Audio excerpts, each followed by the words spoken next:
యొక్క టీచర్స్ అని పేరెంట్స్ అనేది సరే Gayatri Ramayya. My name is Karashri. I am from Dadla. Well, ZPHS School, Mahbubad district.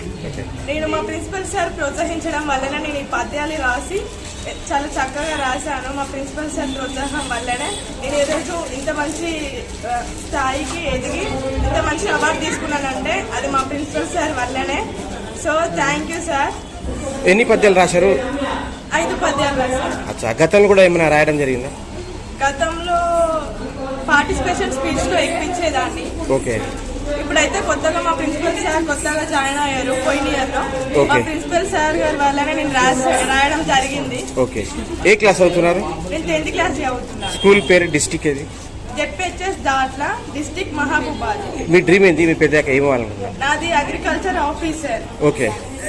ఎందుకంటే నేను అగ్రికల్చర్ ఆఫీసర్ ఎందుకు తీసుకోవాలనుకుంటానంటే ఇప్పుడు చాలా మంది ఫుడ్ లో చాలా మంది కెమికల్స్ కలుపుతున్నారు.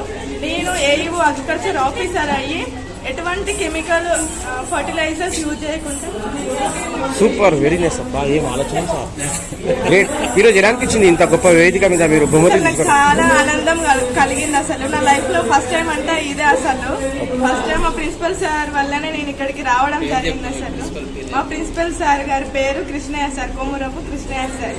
Thank sir. ఎందుకంటే మేము 222 కిలోమీటర్ల దూరం నుంచి మా వచ్చినాం. మా పాపను తీసుకొచ్చినందుకు 5 ప్రైజ్లు వచ్చినాయి. వక్తృత్వంలో వచ్చింది, వ్యాస రచనలో వచ్చింది, పుస్తక సమక్షంలో వచ్చింది, ఏకపాత్ర అభినయంలో వచ్చింది, పద్య రచనలో కూడా వచ్చింది. సూపర్. ఇంకా 4 పిల్లలు కూడా స్టేట్ లెవెల్ అవార్డ్స్ వచ్చింది. ఈ పిల్లల్ని ఇలా తయారు చేసిన వాళ్ళు భవిష్యత్ తరాలకు వారధులుగా ఉంటారనేది మా ఆలోచన. సార్, పాప గారు అగ్రికల్చర్ ఆఫీసర్ కావాలంటే మీ సపోర్ట్, సహాయం, కోఆపరేషన్?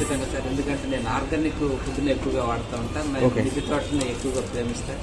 వాటిని పండించి వాడుతూ ఉంటాను కాబట్టి పిల్లలకు అప్పుడప్పుడు చెప్తూ ఉంటాను వాటి గురించి. ఈరోజు ఎలా అనిపించింది ఇంత గొప్ప వేదిక మీద? చాలా అద్భుతం అనిపించింది సార్. ఇటువంటి కార్యక్రమాలు ఎప్పుడు జరగట్లేదు.